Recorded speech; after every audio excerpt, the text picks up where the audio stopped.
go, here we go, here we go, here we go. It is Markets in the Morning. Let's go.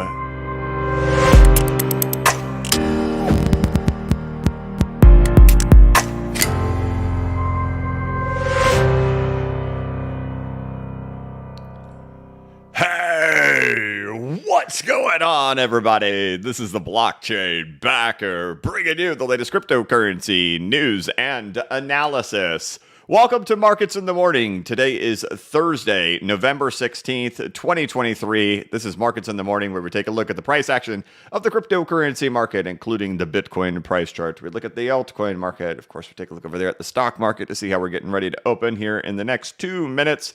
Take a look over there at the US dollar currency index and precious metals, and then take a look over there at any type of financial news or any type of crypto news that is going on that seems important for today. As we get the day started off, Bitcoin sitting there at about 36,500, 36,600, and kind of a pullback happening in here. We actually talked about this in yesterday's video. Higher highs, higher lows. Of course, we've been talking about this for now 24 days. This just price behavior happening in here. And yesterday referencing to, hey, don't be fooled if that's what's ends up coming next. And look at that, right away, we end up getting pretty much the exact same thing happening in here. So now, of course, looking for Bitcoin to be able to find some supports in here, definitely be able to hold a higher low, which is going to be there at about $35,000. So as long as $35,000 holds, hey, it's just acting still the exact same, continuing these upward movements and downward movements, but in a much more upward trending trend. So price acting really still just right in line with how it has been. Now the question starts to get like for the last couple of weeks, really, I guess we're at 24 days. So we've been about 3.5 weeks in here. We were talking at the very beginning of this thing last, if you just kind of based on time, based on how long this one took, if we were in here, that you'd be in here about a month maybe, right? Now we're finally at a phase where we're trying to guess, are you here, you're here, just structurally, the behavior of what we're having here is almost like we are nearing the end of this thing. So now it is finally time where we could start kind of being like, hey, this may be the time where it can turn itself up and get going. Again, you don't want to see lower lows come in here because then that thing starts to kind of shatter itself a little bit. But particular phases of where we're at in here and how long this accumulation has taken, we're kind of getting there to that last phases finally to start saying maybe we are going to get the breakout to get going here pretty soon. So as we get today's pullback, of course, yesterday was just a massive green day over there in the crypto market. You saw altcoins up, just killing it yesterday. I saw so many of them over 10% into the upside yesterday by the time the day came to a close. And let's go through a couple of things here. Where do I start? Others. So others, we'll go to total 3. Where are you? Total 3, right? So we saw total 3 go back and reclaim the height from a couple of days ago, right? You had 2 days of pull down, market in pure panic. Then yesterday we go and take it all back and get higher up in here. Today, pull down again. It just looks like it's working on a sign of strength happening in here for the altcoin market. I'm going to be putting out a video today, really just kind of, again, discussing what's going on. You're seeing a lot of excitement start to pour back into the market again now, right? In these last couple of weeks, of course, that always happens when we get green price action to show up into the market. But this has just really been my thesis for the last 1.5 years. And, when we go through all these periods, you go through the emotional sentiment of the market, you go through all the chaos of price action and people screaming for 12K, and that we actually did predict back in February that's exactly what would happen. That, when we bounced off the lows, the bottom is in, right? Now what? Now the altcoin process, right, of what would eventually end up coming for the market and then moving our way up. So, again, I think it's going to be important that we reiterate, at least on this channel, like if you're going to watch this channel, which for the last 1.5 years been sitting here talking about bottoming coming in, happening in here, while the world continued to scream for doom. Now it goes into what's the next phase? Because if this whole bottoming thing is complete, what comes after that? If this is a full completed crashing structure, what comes after that? The euphoria pours in, the excitement rolls in, but that's usually a very short-lived moment. And then we go right back to it all over again, back to the screaming, back to the yelling, and back to the toxicity and all those things. But where are we even at the moment of the fun, right? And I don't think we are yet. I think it's actually structurally, from a crashing structure, there is still a pretty big fun moment to come left in the market. But after that, that's where everybody's going to start believing in infinity. Up only, we can't go down. So we're going to put out a video again to reiterate today. That's going to be reiterating in this. We're going to take a lot of clips from this old video from back in February to rehash that. I have done that before, so it is kind of a cheap shot to reuse a lot of footage, but it's really important because this isn't like me saying, see, I told you, I said this. We go back and we watch the video, we talk about it, we see the structures, we see the discussions of it. Now we can reference to where we are right now. But how did it play out? Did it play out appropriately? And what would be the phase that comes next? And then what's the phase that comes after that? Because I'm always trying to look 2 steps ahead. Well, everybody is like constantly wishy-washy and washing machining themselves on we're going to $1 million in 90 days, or if they think we're going to 12K the next week. This has just been the consistent thought process here on the YouTube channel. This is the messaging that I've portrayed, that my thoughts are, and this every day when I come on here, this has been my thoughts. And it still is. And if you're going to continue to watch this YouTube channel, these are going to be the thoughts that I have. And my opinions are not going to change even when things get really exciting. It will be not unrealized gains. It will become realized gains. It will be locked in gains. They will be put into my bank account. And that's not what the market will want to hear at the time. And we got to be prepared for that, because that's what sentiment shift will be. Sentiment will be, there's no way we're stopping here. This thing just started. What are you saying? You can't say that we're going to stop now. We just started. That's what they always do. And that's merely because 3 weeks ago, so many people thought we were going to 12K. All right, that'll be it. We'll put a video out on that today. It's the big picture stuff. I know you guys, a lot of times you guys like the big picture stuff, and that's what today is going to be. It's not going to be focused on really day-to-day stuff. It's going to be the really big picture.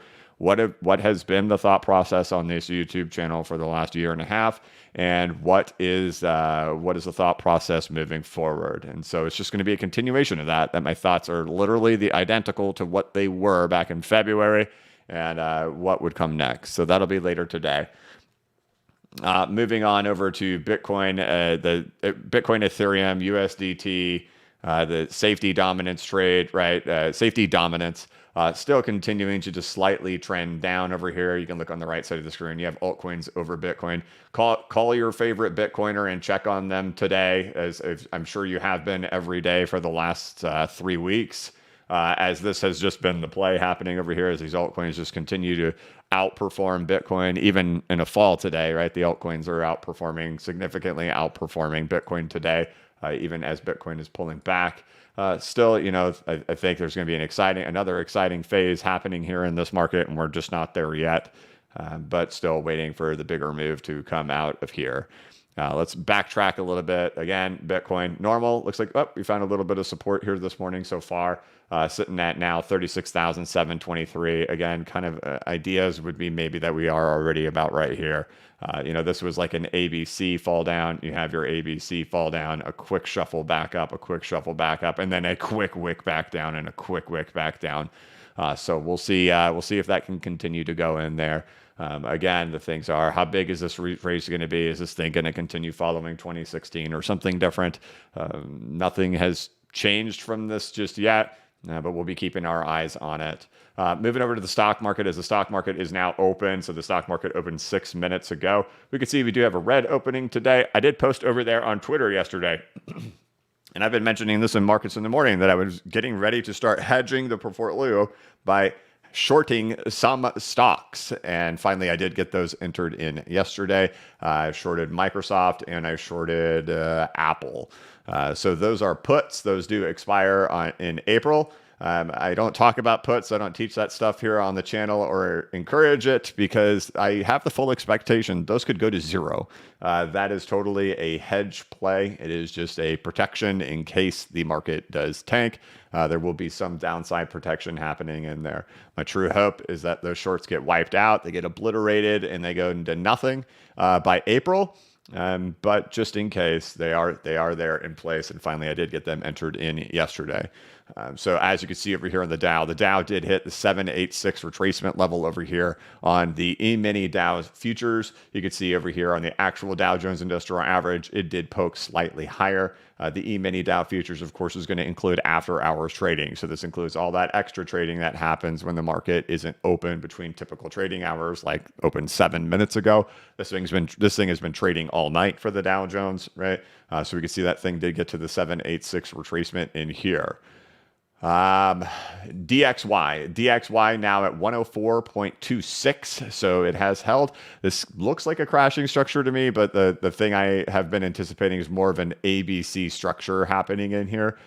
So I wouldn't be surprised if some support comes in here, but again, this is just like what we talk about over here. ABC off the lows, right? A full completed crashing structure followed by an ABC. I do think that's what we're having happening here in the DXY, but we're still just kind of working on that A leg to finish itself up, A, B, C. How deep that'll go, these things can go all kinds of depths. We saw Bitcoins, they can hold really high. We've seen other ones where they can go really low, just all over the place on that. I'm not going to predict price levels for each one of those ABCs to happen at, but this is kind of the thoughts. But what is interesting is we are seeing precious metals rip. Silver just keeps getting away. So it's almost at $24 for silver. Gold sitting over here at 1973, 1973.94. So $1,793.97 now. Gold, silver at $23.95. Absolutely killing it over here on silver. So let's take a look. There you go. Silver now highest prices it's had since back in September. So this is that rock star rally that happened here a couple of weeks ago. This one right here for gold, this big rally right in here that peaks up here on Friday, October 27th. You could see that's that same rally right there for silver, peaks right there. There you go. Now silver continues its march up higher. So we are seeing metals start to get on the move. We'll see if this gets a real breakout. Looking like a bull flag. You have 3 flows in here. So you have flow 1, flow 2, and flow 3, followed by an ABC, right? A, B, C, bull flag.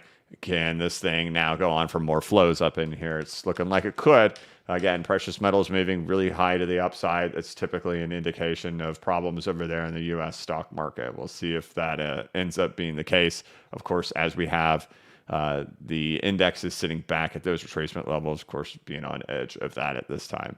The NDXT, the NASDAQ 100 technology sector. I wrote a big newsletter on the NDXT in particular and Bitcoin and showed those correlations. And then sure enough, Bitcoin did continue to copy the NDXT, consolidate in the same range, and then did break to the upside.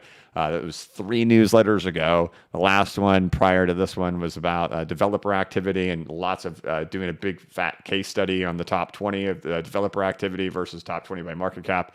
This one I put out here yesterday. This one dives more into like what happens when those altcoins have their percentage drawdowns. Does that indicate the likelihood of them going back into all-time highs, or does it indicate the percentage recoveries that they can have based on it? But 3 times ago, we did NDXT. Now NDXT has broken slightly above the height that was set back there in July. So yesterday's candle went just above it. I did talk about this in the video that I put out yesterday. That, you know, when you look at like how Bitcoin topped, you had the ABC back to supports, right? What do we have here? ABC back to supports. So there's still some hope here for the technology sector to be able to recover and go on and have a little bit of a peak happening in here. But again, we're still in all the retracement levels, but these were things you would want to see. You'd want to see ABC. You'd want to see it hold literally right on that support level. That's exactly what you would want to see for this thing to keep marching itself up. But not to be confused, if you were here in October of 2021, remember how exciting it was for the crypto market. Remember, it just kept marching up. Everybody thought we were going for forever. This was distribution, right? This was the coming of the end of the world for crypto during this moment. I would not think any differently here. The tech sector of the bubble in the stock market, and we've talked about this many times in here, that regardless of whether or not we rejected retracements or if the stock market goes into even higher highs than where it's at right now, the whole thing is distribution.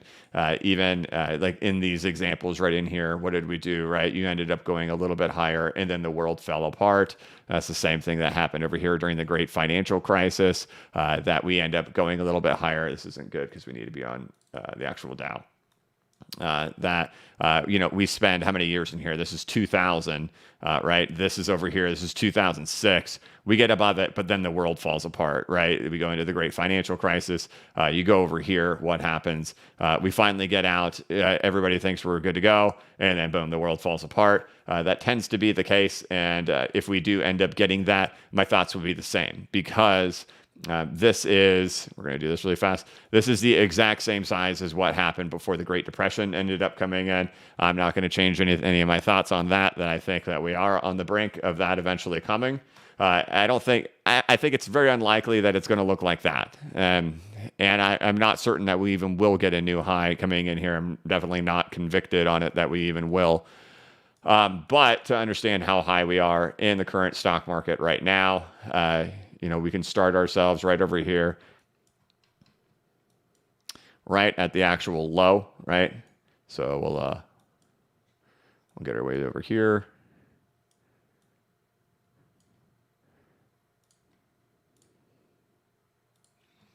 All right, so we'll start ourselves here.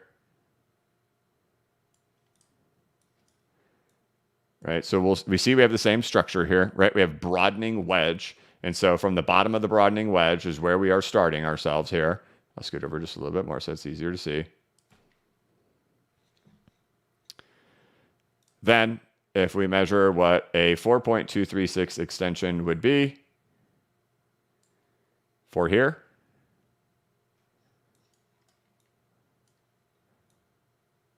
it literally nails it right on the button, right? So to understand how big the bubble is that we have printed since the great financial crisis, is that we are just mere percentage points away from being as high as the roaring 20s were, that eventually led into the Great Depression. Everybody's cocky, everybody's confident that they're superstars. Most people, anybody under the age of 35 doesn't even know what a recession is. They have literally no reference points in their life to know what it's like to be in one. So cockiness through the roof. But if we are able to even do that, that would be utterly terrified. Otherwise, the questions, the big debate is whether or not this thing is going to end up rejected from here, or can we get lucky and end up getting that. But as you can see, that's about how much further distance you have until you've hit Great Depression style extensions of a bull run. There's only 12% left in the Dow Jones to not only hit a 4.236 extension right on the button. It just so happens to be that the height of the roaring 20s that led to the Great Depression was the same way. So I don't know how we got on that tangent, but yeah, there you go. I'll fill you in on that data. So there you go. I guess maybe seeing gold and silver move the way that they're moving too, right? These things have always been correlated, what do we call it? Non-correlated, inverse correlated assets, right? Inverse relationships between the two, right? So, you got the Dow that has gotten back there to that 786 retracement, and then suddenly we're seeing metals just start to rip to the upside over here. So, maybe the metals are ripping based on the ideas that they think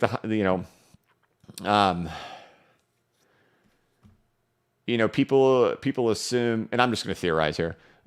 People assume that we're going to be cutting interest rates and that's good for the stock market, but they actually are cutting interest rates to kind of stop the chaos and stop the sky from falling in the stock market.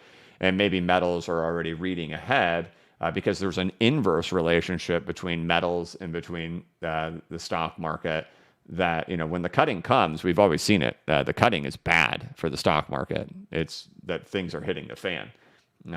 But potentially good for metals, right? Because of that inverse relationship. So there you go. Big move over there on silver above $24. I was laying in bed last night looking at my tablet, shopping around, and still just didn't pull the trigger because I was waiting for Black Friday. Look at that. Another 59 cents up. There's zero chance that, how much are we up? From 22 to 24, an extra $2 added to it. There's no discounts on Black Friday. They're going to make up for that. There's going to have to be a rapid pull down right on Thursday or on Friday to make up for that. I mean, you guys know it. I have a lot of silver, and if I was going to add any, it would be like maybe 2 or 3% added to my stack. But I always shop for it on Black Friday. I've always shared that. I'm such a deal hunter. I'm so cheap. When it comes to everything. That's definitely one of them. But boy, up 61 cents today for silver, up $81 over there for gold. So getting a big move back up for gold as you got the Dow sitting right there back at the retracement level. So who's going to be the winner? Here we are after doing markets in the morning now for what, like 7, 8, 9 months or something like that. That great debate still goes on. It has still been unanswered, and both of them just kind of keep going, still not telling us who's going to be the one to go. We continue our wait. Otherwise, NDXT, where we started this discussion at, hopefully we're in an exciting moment, and that takes crypto along with it. So there you go. Pullback in Bitcoin, as anticipated. We even talked about it in yesterday's video.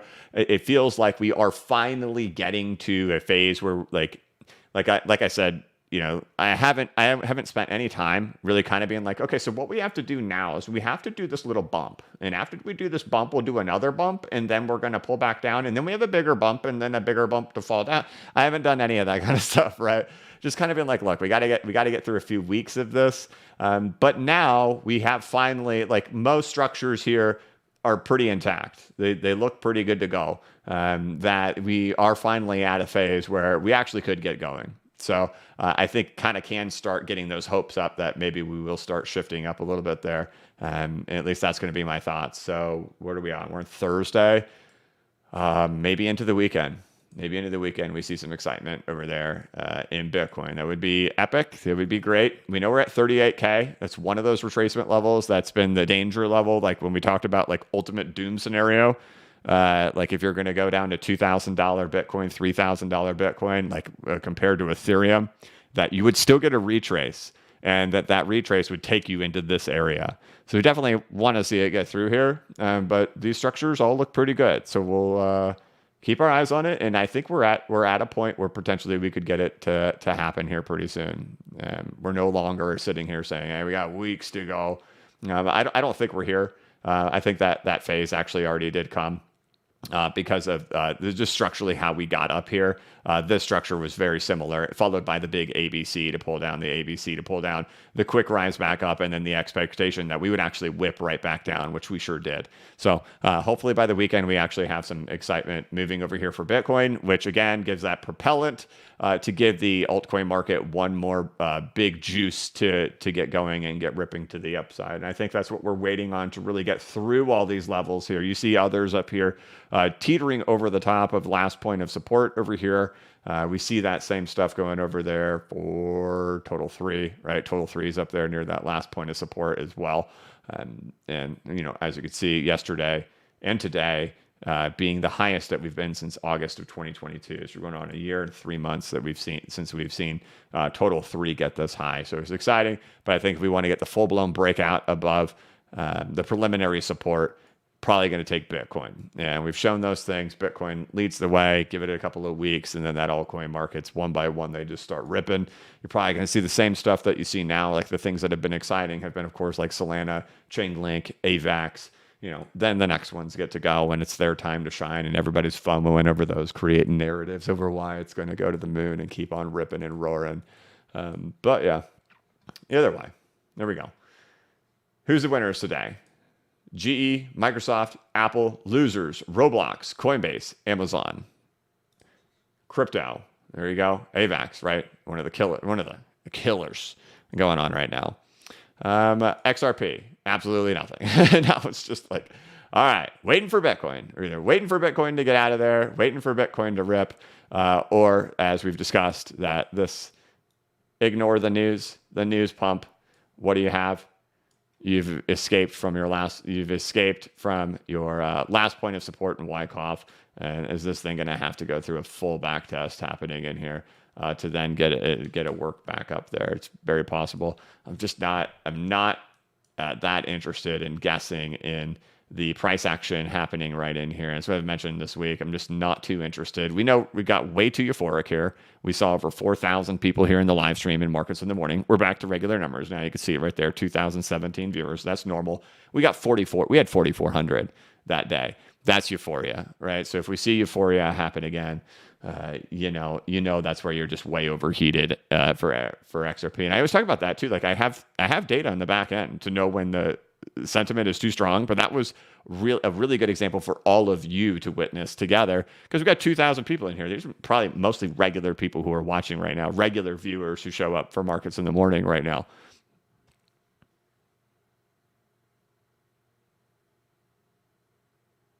You got, if it's lagging, close the app. Yeah, I'm getting an error on my side. It says YouTube is not receiving enough video to maintain smooth streaming. As such, viewers will experience buffering. So hopefully that's okay. I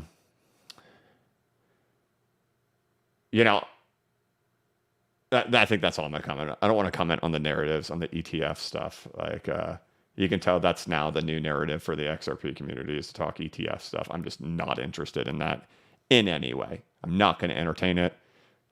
It's clickbait nonsense. There's zero chance the SEC, who thinks that XRP is a security, is going to approve an ETF. That's it. Okay. All right. Moving on. Dang, Pat, brother. Oh man. Okay, so I guess we're getting a pretty choppy viewing experience right now. It's out of my control. So we'll get through this stuff a little bit quick, so I'm not torturing you guys with too much time of a choppy video. All right, so there you go. What's going on with Bitcoin? That's the thought process over here for Bitcoin. Totally expected and mentioned in yesterday's video. Hey, I got rid of that error. It says I have an excellent connection now, so hopefully you guys can hear me pretty good. Things marching along. We're going to put out a video today that's going to be bigger time frame stuff. We're going to reiterate the big picture. We're going to show why all the people, and this really goes to show you just how much content out there, how much content creation is nothing but low info retail investors, like who have massive followings. And we're going to show here, as predicted, that how many people would anticipate that we would be going to 12K. And that's not just how many people believed it. In this video, we forecasted that people would be screaming for 12K again, way over here. And it wasn't just retail. How many YouTube videos were made saying we're going to 12K? How many massive followings over there on Twitter said we were going to 12K? And we're going to show it was predicted that they would say that we would go to 12K.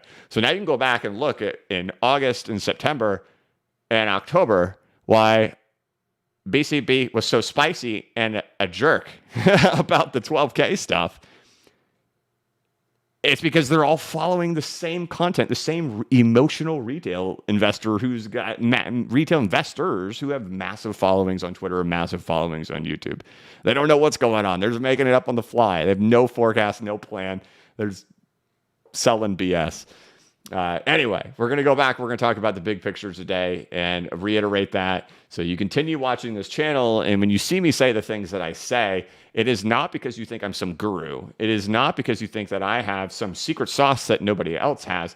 I'm not using any special indicators. I don't need any privy information. I don't need any special Bollinger surplus Google bands, right? I don't need any of that to know what's going on in the market. It's all right here. I'm not a guru.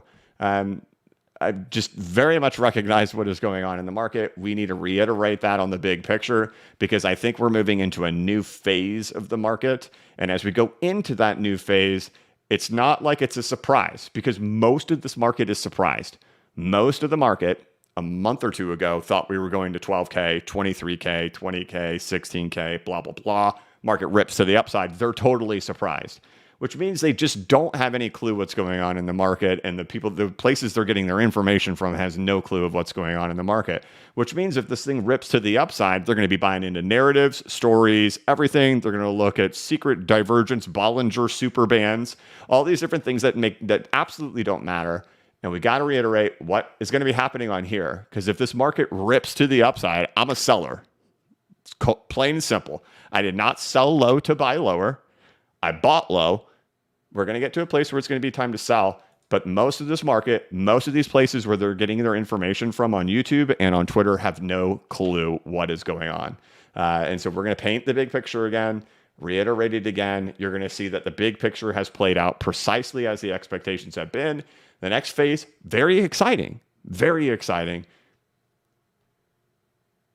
But for me, it's a take action moment, right? So we'll get into that. I'm passionate about it because I'm excited to put this video out. And it's going to take me a couple hours to get it all put together. And we're going to use a lot of old clips in here to put this thing together. But I'm really excited to just repaint that big picture again for just so when you watch this channel, I just know when we go months and months on end, the chop, it just blurs our memories. And then when things happen, our emotions flip and flop so much that we just don't know what's going on anymore. And the picture has changed from what it was a month ago, right? But the picture hasn't changed. The picture has still remained very consistent in here.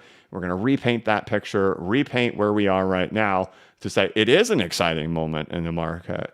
But to reiterate where that phase is at this point, there's a very good chance that in the coming months we have big movements happening in this market. But then what comes after that? That's the thing, because there's a lot of mixes out there.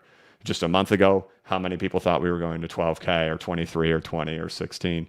I promise you, if this thing moves up, all-time highs is what everybody's going to be screaming, right? And it's an all or nothing thing with retail investors, right? It's either doom or absolute moon and nothing in the middle. And I think it's going to be something in the middle, which is retracements for the indexes and for the market caps and those things. And we'll reiterate that why today. So, okay. I'm excited about it. So, okay. There you go. Bitcoin, 36,700, right on cue. And Dow, 3515. Little bit of an improvement there, up 25 points, mixed over here in Wall Street right now, half up, half down. And DXY, 104.18. The bigger things over here, that was coming. It looks like I'm having a problem with video streaming stuff. Okay, we're going to get through it quick. Biden and Z delivers small wins and promises of better ties. Thank you for the propaganda, Mr. Biden and Mr. Z. Okay, Hamas chief, who is deceived Israel, stock rally pauses as weak earnings, sour sentiment. U.S. Senate votes to avert shutdown and leaves out Israel-Ukraine aid. Okay, good. We're not having a shutdown. I thought I saw that kind of passing by on Twitter, but I didn't really pay too much to it. Alibaba cloud spinoff after U.S. Americans release late earnings. Okay. BlackRock files S1 form for spot Ether ETF with the SEC. Solana, Avalanche, and DYDX produced double-digit gains as Bitcoin reclaims 37K, breaking into Lieberland, dodging guards with inner tubes, decoys, and diplomats, whatever that means. Expect some crypto companies to fail in the wake of Bitcoin's halving. Well, duh, there's 20,000 of them. New York Mama now has tokenized artwork in its permanent collection. Cool. U.S. House Financial Services Subcommittee looks for answers on crypto and crime. Uniswap launches Android wallet app with built-in swap function. Backed shifts focus to custody services, adds support for Doge, SHIB, and other coins. I remember Backed. Wasn't that like our first one that we were supposed to get like the ETF from when they started the carrot dangling back in like 2018? Wasn't it Backed? Anybody remember? What was Backed? I can't remember. I can't remember what Backed was for. Luca Sacchetti. What's up, man? Thank you, brother. Yeah, like this is where the carrot started dangling in 2018 with backed. And so like of course, that's the only thing that Bitcoiners can hang their hat on right now is Bitcoin ETF. And it just reminds me of 2018, 2019, 2020. That's what people hung their hat on. Like this ETF is the thing that matters. And you kind of get a clue. Like who wasn't here then? When these major accounts are like so focused on ETF, I'm like, you were not here. You are new. All right. So anyway, I think there was some delays yesterday. Bitcoiners trying to massage everybody's sentiment and reassure each other and give warm hugs to each other that by January 10th is when the ETF should be approved for Bitcoin. Okay, whatever. So if that's true, then that's when we'll be planning to have the top come in. BlackRock files application for spot Ether ETFs. Yep. Cardano Dogecoin that lead price gains among major cryptocurrencies as Bitcoin nears 38K. There you go. That's your news. I think the bigger thing, BlackRock files applications for spot Ether ETF. Again, I understand people think, hey, that's one step closer. It's a big deal. It's really important. I do also, and I get it. BlackRock's a big name, but man, it's still just carrot dangling. As long as the carrot dangles for a long time. If you haven't noticed, right? When did we start talking about this and me saying like, I don't really care. It's just a carrot dangling, and that was at least 6 months ago. And I'm like, we're probably not going to cover it very much, but I can't, like, it's impossible. It's on the front page of everything all the time. It's the thing people are talking about on Twitter all the time. It's the narrative. It's the narrative of Bitcoin. Like, look, Bitcoin's going to gain value because there's going to be all these salesmen, and these salesmen are going to sell it to other retail investors, and we're going to get rich because of that. That is the bull thesis for Bitcoin today. And so when people say that, why not ETF for XRP? First of all, you were the ones who were saying it's not for retail. That's what you said. Why are you now calling for ETF? Anybody can log into Coinbase and buy it now. It's available, right? There was a moment in time where there was no access to XRP for United States customers whatsoever. I mean, I get it, Uphold if you're willing to go that route, BitTrue if you're willing to go that route, right? But for normal retail investors, Coinbase, right? You introduce it, you open up the flood doors, you can get it on Kraken, you can get it on Coinbase, you can get it on all US exchanges now. If that just alone wasn't the demand required, why ETF? I just will not entertain the ETF stuff for XRP. It's not even close. It's a simple rational thought of the SEC despises XRP, and to think that they're going to approve that, there's no chance.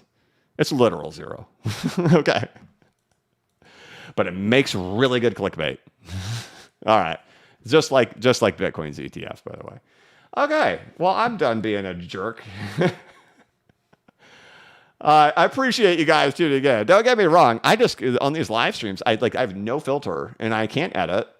And I pretty much, the job of being in a live stream is to keep the silence as minimum as possible and just let your mouth keep running so there's not like that long period of silence. And sometimes real thoughts just come out, kind of like a drunk person when they really just say what they feel. It just kind of comes out. Okay. But there you go. All right. Everything's looking fine for crypto, right? You saw the move up happening over there in total 3. We got the highest yesterday for total 3 than we've had since August of 2022. Bitcoin just humming along as it should be. XRP still waddling around in the middle of its range. I think it's still waiting for Bitcoin to prove that it's going to go higher and to add more liquidity to the market for things to get going. I'm going to put out a video later today. I'm going to get started on it right when I'm done with the live stream, and paint the really big, broader picture to remind everybody what's going on, and how if you fell for the trap of 12K, if you fell for the trap that we were going lower, you fell right into the market, the hands of the market, and you got your coins taken from you. And maybe pay attention to those who told you that we were going to go lower. because that is obviously was a very spicy topic here. But we're going to go back, and we're going to go back in history and prove that we knew that was coming. We knew those people were going to scream for lower. So, okay, I'm done. We're hopping into the super chats. Hans Loaded was first at the gates before the stream even started and gifted a BCB membership. Hans, thank you very much. Oscar, my man, gifted a BCB membership. Oscar, you're the man, dude. You are the man, sir. Let me see if I can show your little thing here that you had posted over there on Twitter.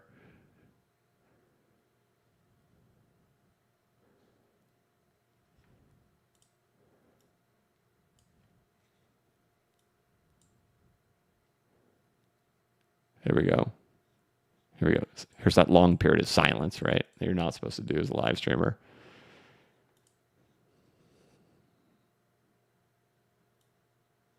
Okay.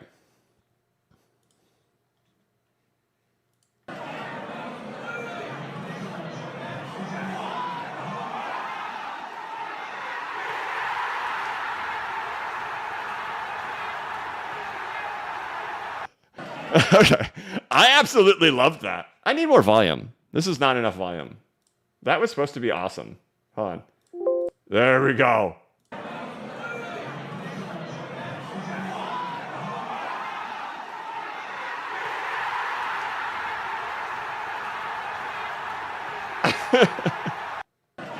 All right, dude, Oscar, thank you for putting that together. That was epic, bro. All right, Oscar Hernandez gifted a BCB membership right out the gates. Thank you very much. Jerome T says, how's the reverse repo doing? Dude, I haven't even looked at reverse repo in forever. Let's go ahead and pull that baby up.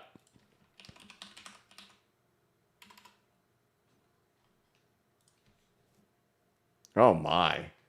Just in Plunge City. Look at that thing. Just absolutely plunging. All right, add Bitcoin.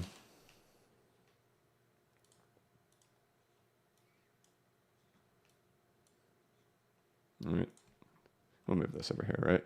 Reverse repo opens up, gets going. Bitcoin's just done, right?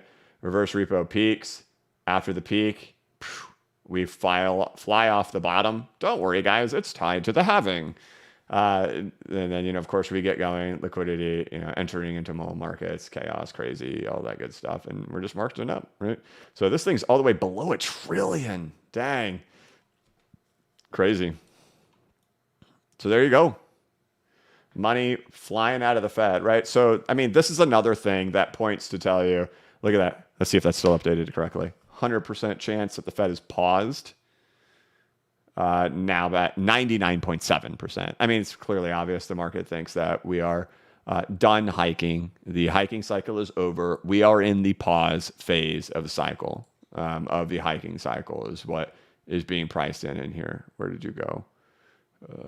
Reverse repo, right? So the reverse repo draining itself at this rapid rate, why is this money here, right? So large institutions can park their money at the Federal Reserve. So rather than having to buy treasuries, so what happened like with that banking crisis, right? That happened back in March. It's that, mark to market, a lot of the treasuries that were purchased by a lot of these banks became underwater. So if they were to try to resell those treasuries due to their extreme rising interest rates, a lot of them were purchased in that like 1% area, 2% area, locking them in for 10 years or whatnot, right? But then suddenly you see the rates fly to the upside, and these treasuries, now you can go out and buy it on market, and you can buy it for less, right? So like if you're going to buy, we're just going to use this example, if you were going to buy a,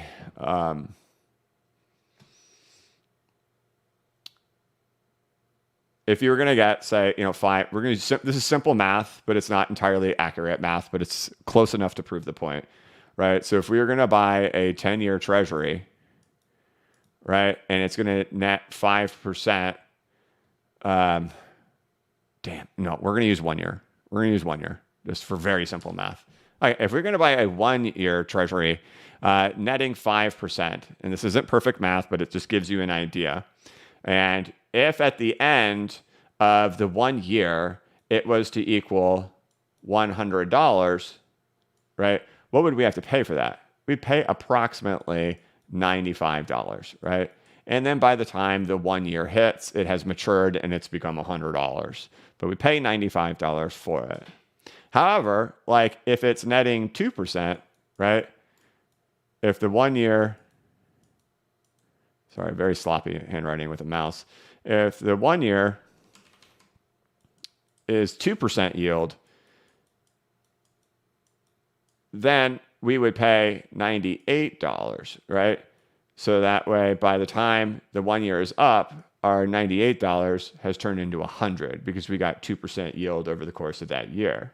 So what happens is you had a bunch of banks that had loaded up on these really low yields, right? And had paid $98 a piece for them. But then the Fed shot the rates up, right? And now the 1 year yield nets 5%, which means that you can go buy these 1 year yields for only 95.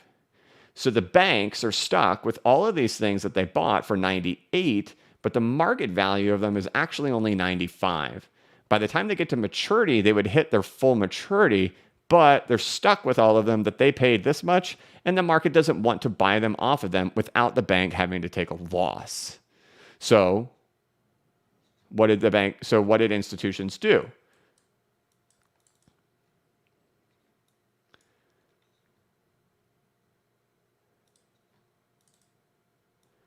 Institutions instead loaded their money into the reverse repo facility, which means they're only lending the money to the Fed overnight.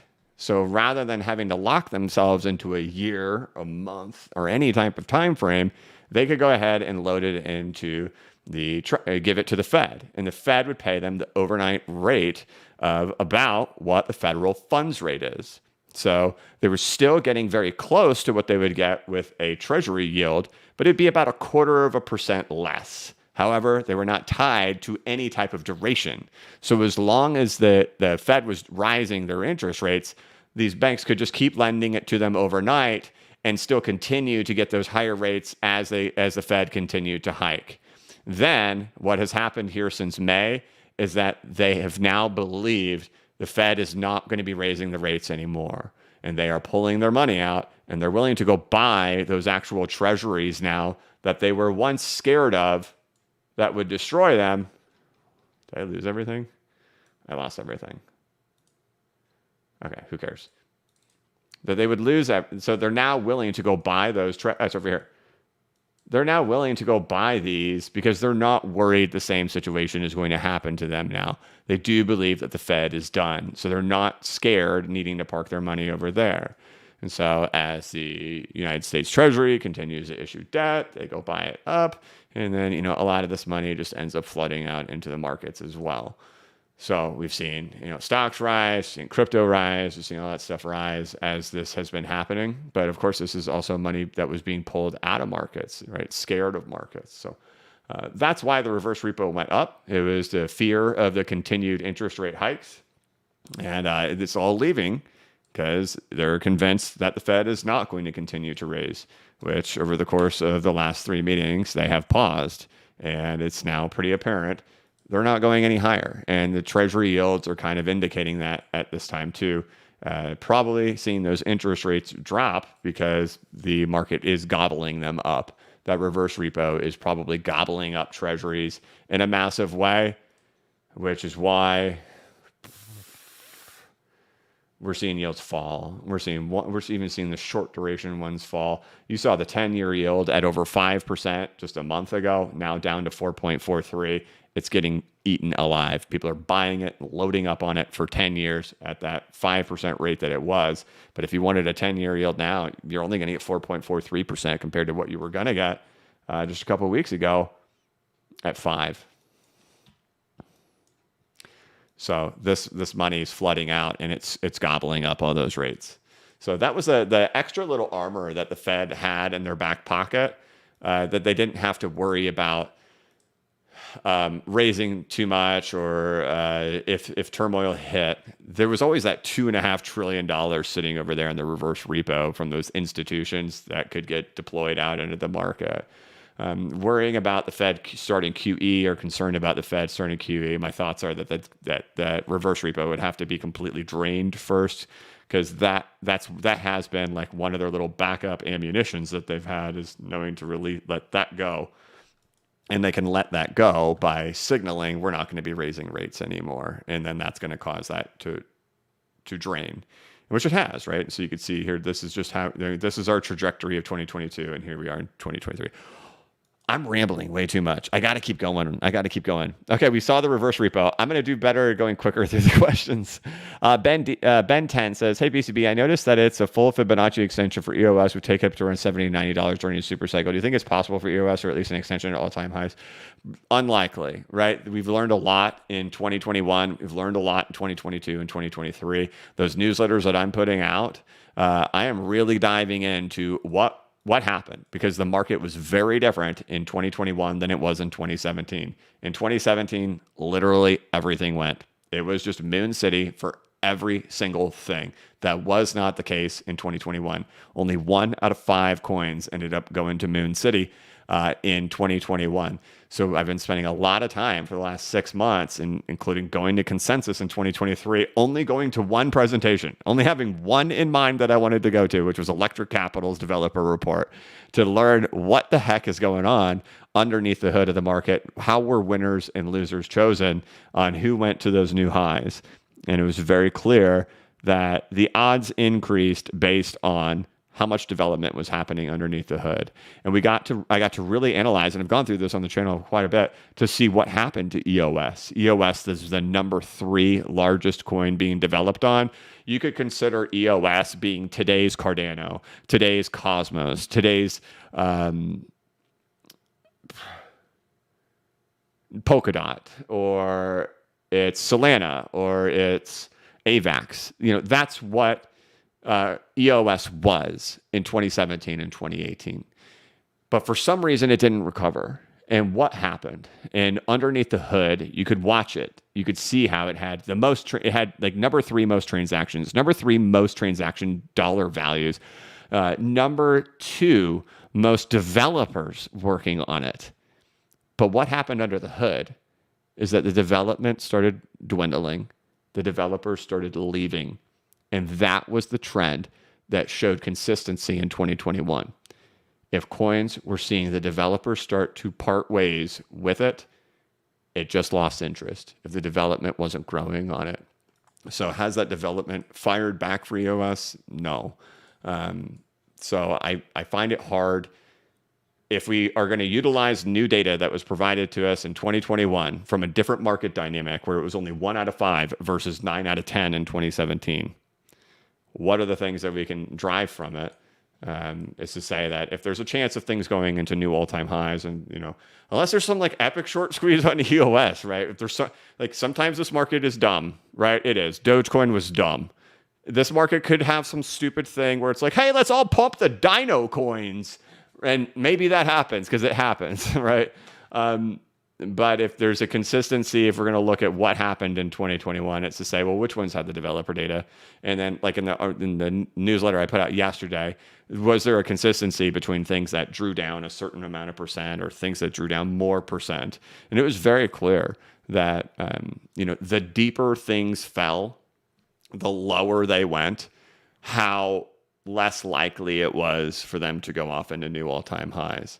And I went through all the percentages in here of 2021, 2018. So like what we did is we went through all of 2018 and the top 100. So go through 100 coins and break them down into 4 different groups and say, all right, here's group 1. This group, all their bear markets were only 91% or less. And then here's group 2 from 91% to 96%. Here's group 3 from 96 to 98%, and here's group 4 from 98% and beyond. How many of these coins, what percentage balance did they have? How high did they go once the market got rallying? Did it even matter? Because think of it this way, right? One of the things trying to be discovered in here, I'll just go to AVAX's chart, who cares? Is to think like, all right, so you have one coin that falls like this, but then you have another coin that falls like this, right? And so if this one falls 90%, And then if this one falls 98%, does it really actually make a difference if this one goes into all-time highs, percentage-wise, or if this one only goes into a retracement? So like an example of that is like ZimoNitrome.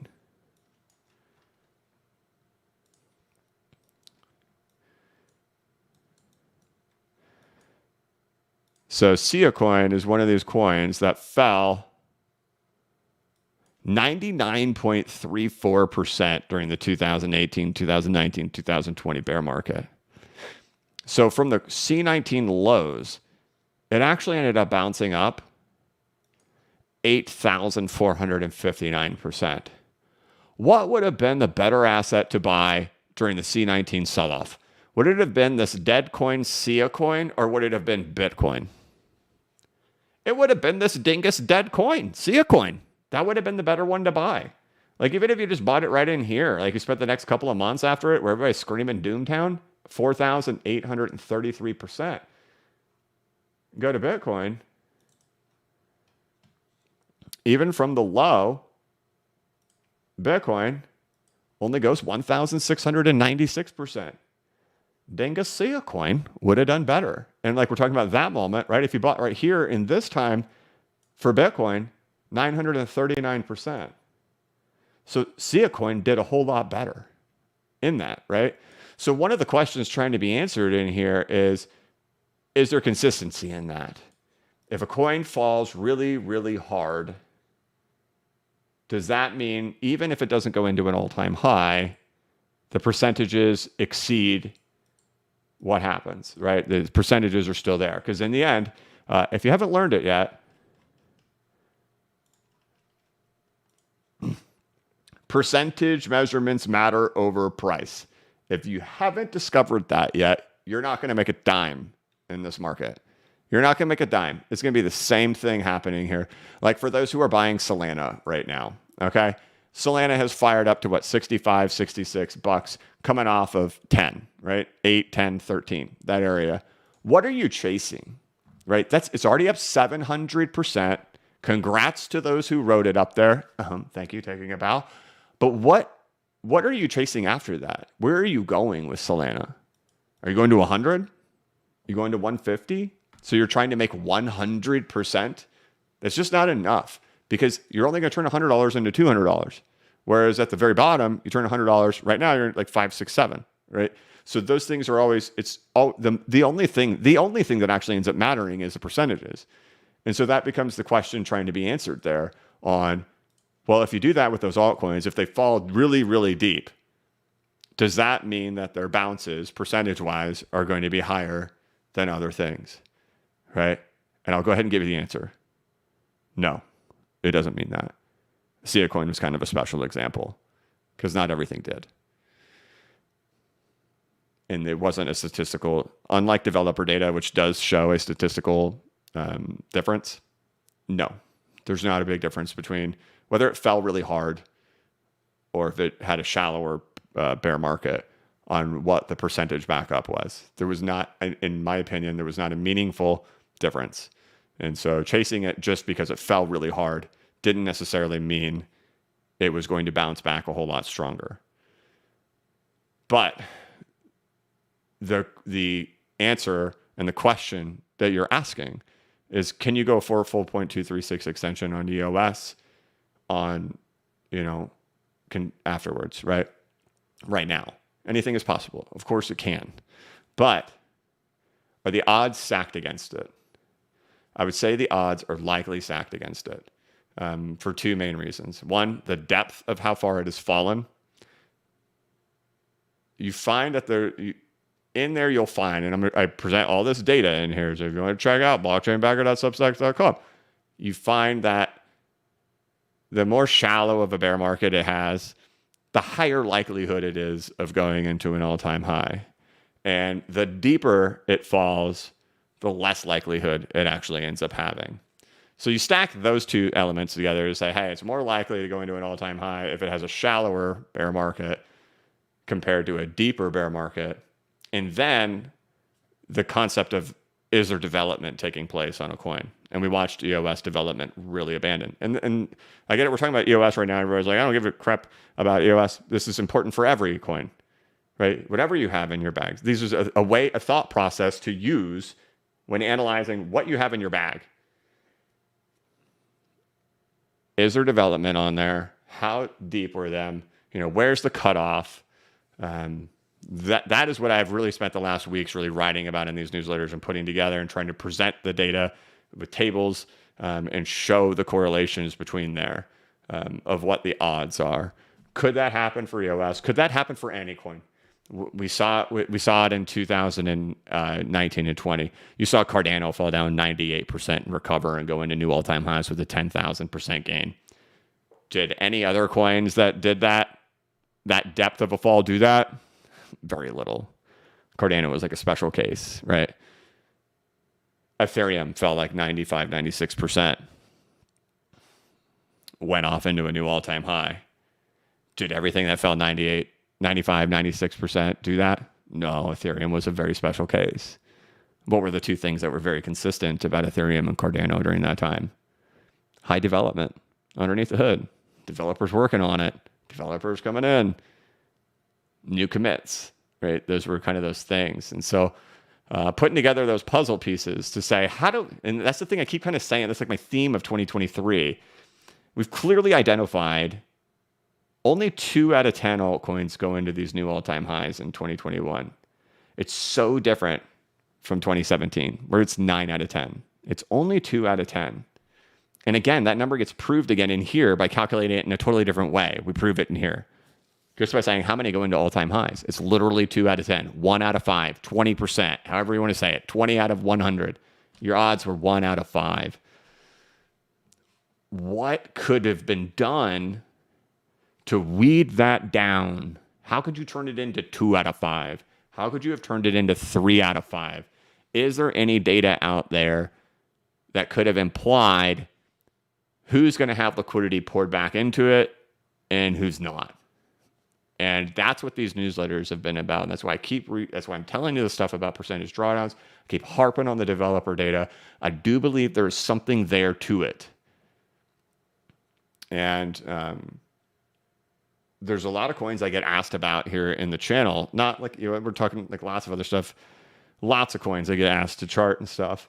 But knowing all these things in the back of my head, knowing that based on 2021, what the odds are of this coin coming back that is super hyped, especially if the developer data is in massive decline, the odds are just really stacked against you.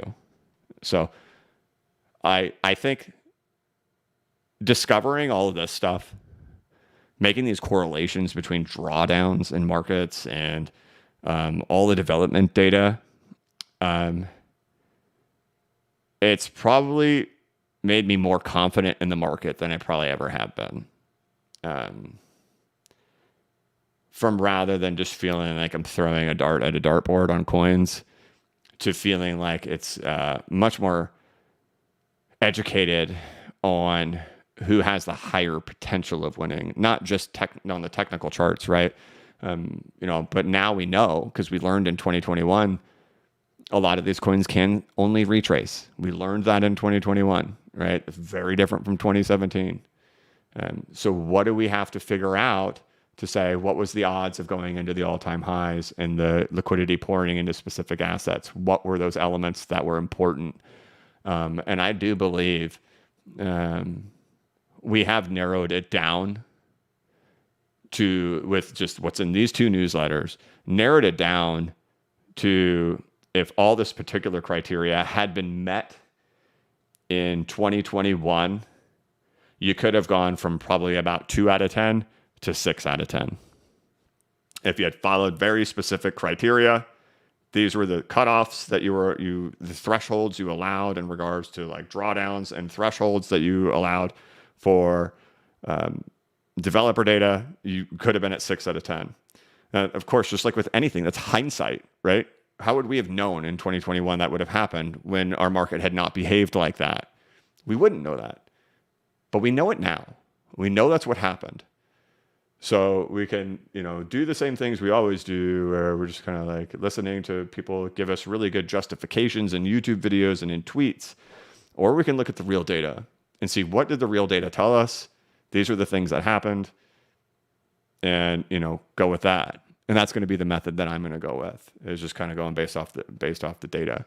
So the shallower the drawdown tended to be better chances for an all-time high, and certainly active development, active developers, and continued growth and interest in something.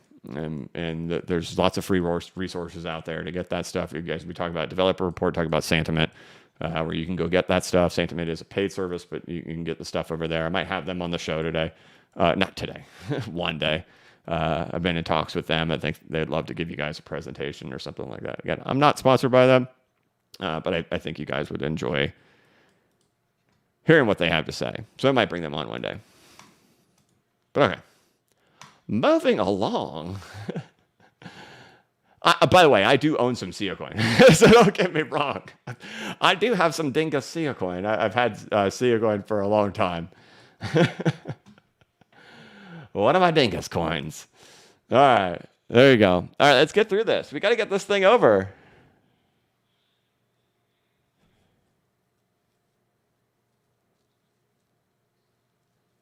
Oh, then Janice asked about US after that. Your favorite, US. I was just thinking when to let it go, around 7, 8. Well, what is the thing that everything is struggling at so far? Everything has been struggling in this area. This is the major support that held for years. This is the April of 2022 area where everything is struggling at like $2. If we start seeing earlier signs of the rest of the market breaking out, and again, this market is stupid sometimes. It is, right? You see people give money to people like Ben.F based on absolutely nothing. You see stupid stuff happen in the market. You see structures happen. You know how retail investors can be. They can be the dumbest things in the whole wide world on how they act and behave. You can see dumb stuff like that happen. And I won't put it past the market being able to do that. But if you're outside of being it's going to be some kind of short squeeze and nobody expects it to come because, we're going to save EOS. I just doubt it. Doubt it. But, the area where the market has really struggled at has been that area right there. So if the market can continue to prove that it can go higher than there, well, then you have an area higher to start targeting. But this has been struggle bus city. April of 2022, we need to see the market get a little bit higher. All right. How about gold? How about silver? How are we doing, man? Are we still ripping? Gold back up. TXMC had just shot me a message and said, hey, check out gold. Yeah, it's going. It's going. All right. Dennis Wayne gifted 5 BCB memberships. Man, thank you very much. And Pat, I saw the 20 bomber you dropped, man. And there was, thank you very much, Pat. 20 memberships out there. If you got your name turned green today, guys, definitely give a thank you to the guys who hooked it up. Thank you, Pat. Thank you, Dennis. Sir Chavez says, hey, BCB, you're the best. Have you ever considered teaching an in-person class to learn fibs, like a month course? I'd travel for that. Bless you, man. This is really not a professional show. Just so you guys know. I don't even know. I haven't even taught myself yet how to play the real intro on my show. In my live stream. I think in order for this thing to grow anymore, I'd have to get some employees. And I was even talking to people about that this morning, that there's so much on my plate when it comes to newsletters and courses and YouTube videos and live streams. It's just so much that I definitely need more people. I need employees. I even just one employee. Somebody do you know how much time it would save me? How many more videos you guys would get if I had somebody just editing videos and making thumbnails? I come on here, I do all the research, I do all the analytics. I come on here and present it, record it, do everything, but then somebody else edits it and exports it, uploads it, and did all that stuff, because that process of editing and exporting, it takes 3 hours of my day. If I didn't have to do those things, it would free up my time for a whole lot more. And it's really just a big waste of my time and energy to sit here and on my YouTube videos, if you've noticed, you barely hear me breathe. I really try to respect your time and not like make my video longer by pausing and waiting and like taking breaks and stopping. Like I cut out the breaths, I cut out the sneezes, I cut out the throat clears, the tongue checks, you know, when somebody's talking and then they say, yeah, right? That little, you guys don't get that in videos. Those all get cut out, everything. I'm real meticulous about the editing, but if I had somebody else doing that, it'd be absolutely amazing. But to answer your question, have I thought about doing in-person stuff? No, not yet, just because I feel like there's a bunch of the processes.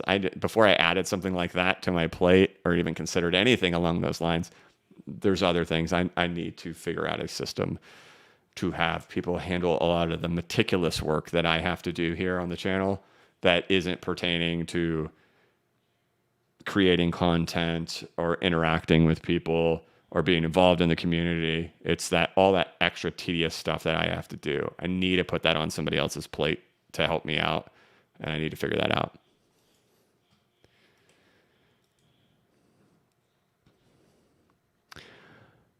All right.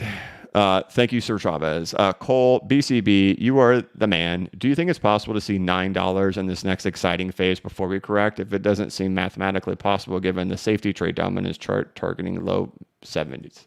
I don't know. I really don't know. We're going to find out on what happens. So my thoughts are,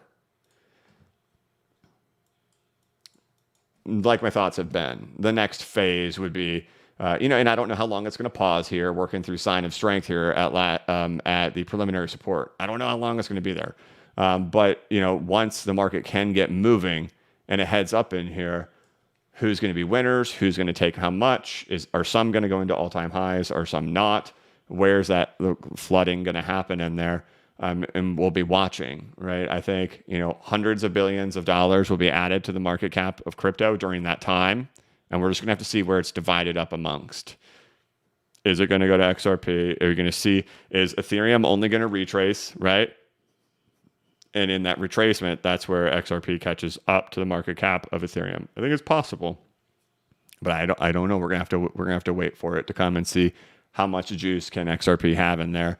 And if we start getting warning signs from the market that the market caps are pushed as high as they can possibly go, and wherever XRP is, we'll say, hey, look, we're back at all-time highs. Looks like we're going to have trouble getting through the all-time high.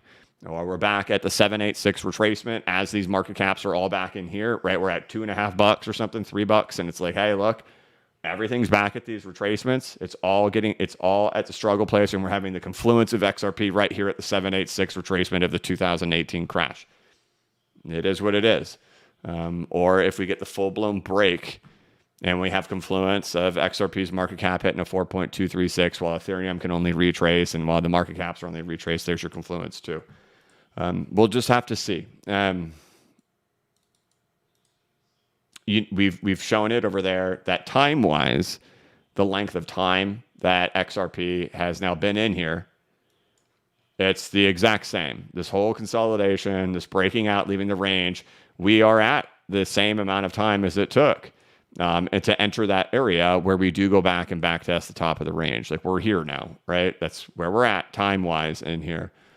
Is this going to be, the time where we get the juice to go? We're all going to wait for it. We're going to find out together. But a lot of confluences say it could happen, but we'll see how it goes as the time approaches closer. We'll see. There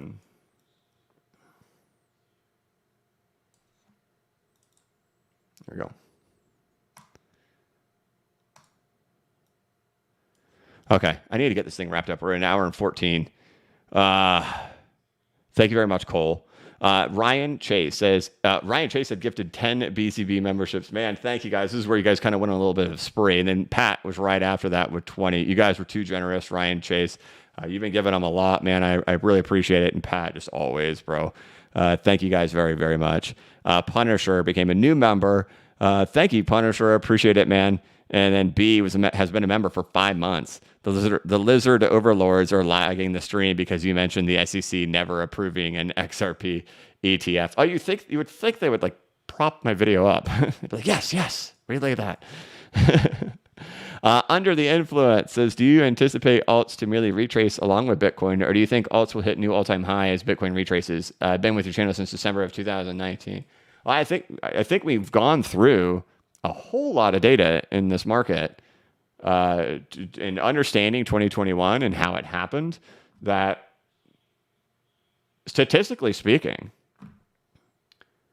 a lot of altcoins will never see their all-time highs ever again.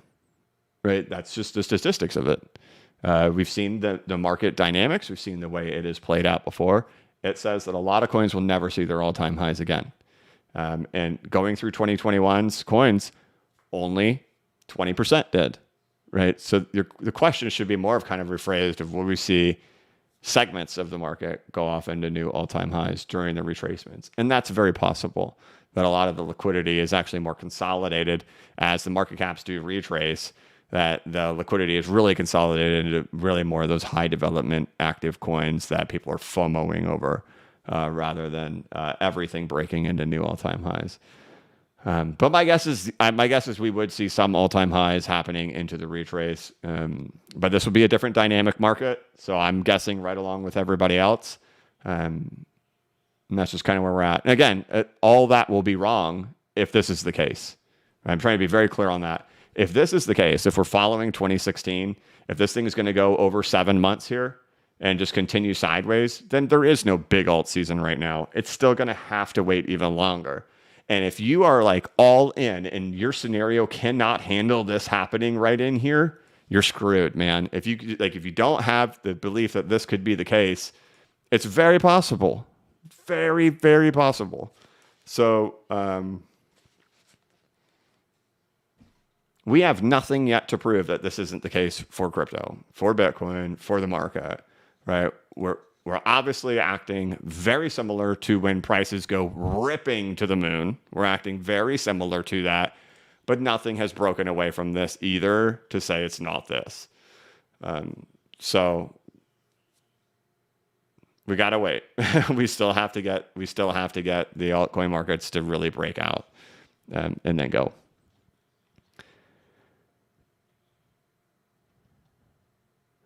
Michael J. Love, and thank you, Under the Influence, been being here since December of 2019. That was a month after I started, almost 4 years ago, December. Thank you. Michael J. Love says, Lou Jackson gave you a shout out yesterday, BCB. Cool, thank you. Oscar Hernandez, thank you, Michael. Oscar Hernandez says, if you're listening to Markets in the Morning while working or driving, please don't forget to hit that like button. Shout out to the blockchain trucker. Yes, everybody loves blockchain trucker.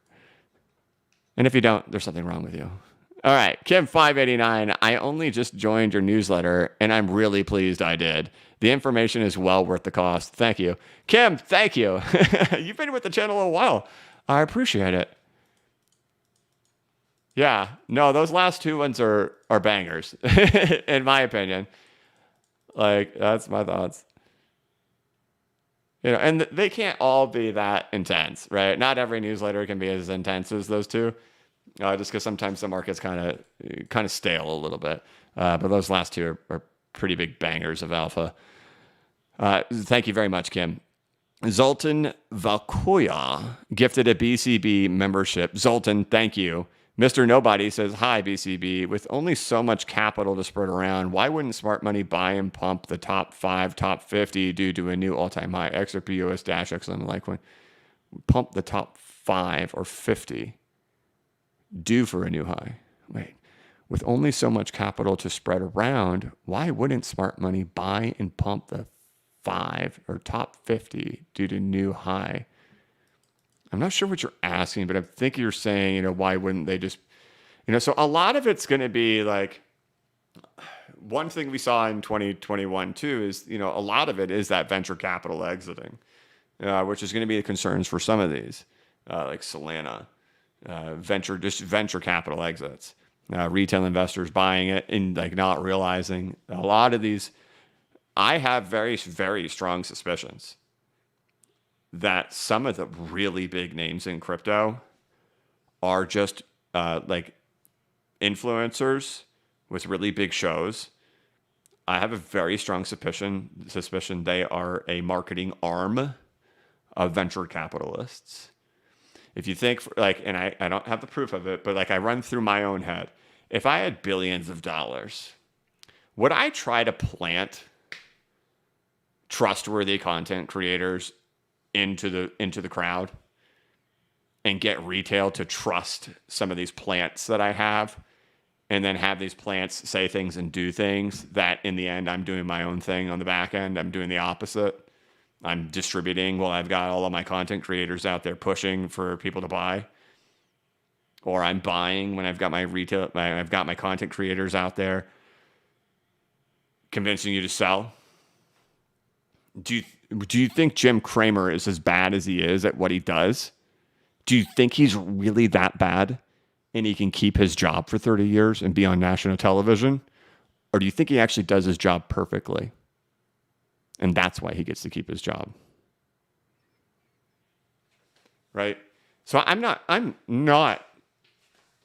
under the impression that that doesn't go on here. So I think there's some coins that are just VC pump backups for distribution to sell back onto retail. And I suspect Solana could be one of them. We'll see. And let's be clear, I'm not salty about Solana. I bought the bottom. You all know that. You all know that. You all thought it was absolutely stupid. All right, Mr. Nobody, thank you very much. I appreciate it, brother. We'll see how it gets distributed. We'll find out. Inoxen89, new member, thank you very much. Welcome. Along with Martin as a new member. Welcome very, very much. So, I don't know. Same as a weatherman or weatherwoman. No, I think that's just statistics are marked against you, right? I think the odds are probably always somewhere around like 55%. But as a weatherman, you have to say one thing, right? But you're going to get it wrong. I don't think I give weathermen a free pass. I don't think they have anything to gain by saying it's going to rain or it's not going to rain. Now, when it comes to big things, when it's like, hey, watch out for, this big blizzard or this big hurricane or tornadoes are coming through, I do think they glorify that to get viewership, though. I do think that. But not like rain. Or like, hey, it's going to be a clear, beautiful day, and then it rains. You're like, can't get anything right. All right, guys. We made it all the way through. I'm going to go ahead and wrap this thing up because I have a video I still have to work on, and I'm going to run out of time. It's going to take me all now. I have a lot of things going on today, which means, unfortunately, I don't think I'm going to be able to get it out super early this morning. But I am going to get it out today. Better believe it.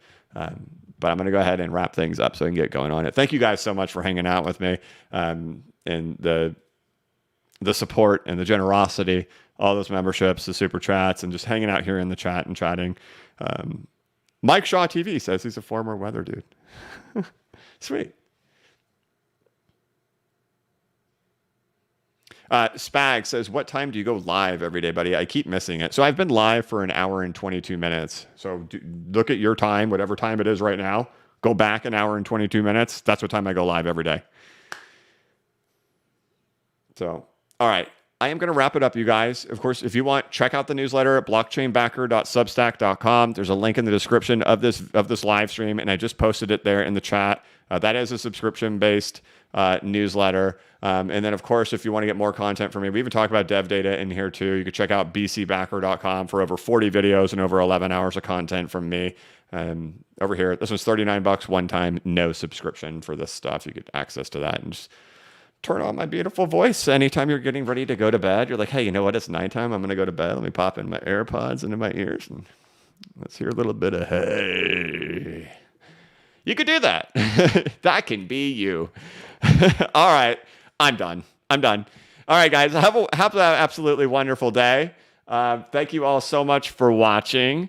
If you could, please like this live stream and give it a thumbs up. If you are new to the channel, please subscribe. Hit that notification bell so you can be notified of when I create new content and when I go live. As always, this is not investment advice, and I am not a financial advisor. But if you ever need a pick-me-up or a little bit of reassurance, just remember that the blockchain backers got your back. Have a good one.